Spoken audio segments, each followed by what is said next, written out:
Predseda vlády Robert Fico je na oficiálnej návšteve Uzbekistanu. Robert Fico a uzbecký prezident podpísali spoločné vyhlásenie medzi Robert Fico sa vyjadril, že mimoriadna... Zo Slovenska do Uzbekistanu vyvážame najmä automobily, súčiastky a pneumatiky.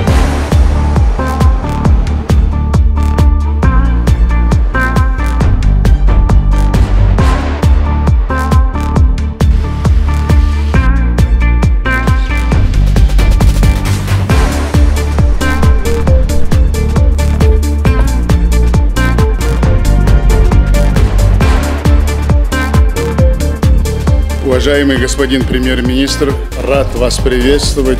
Благодарю, что приняли мое приглашение. Вы приехали с такой представительной делегацией. Это говорит о серьезном сотрудничестве с Узбекистаном.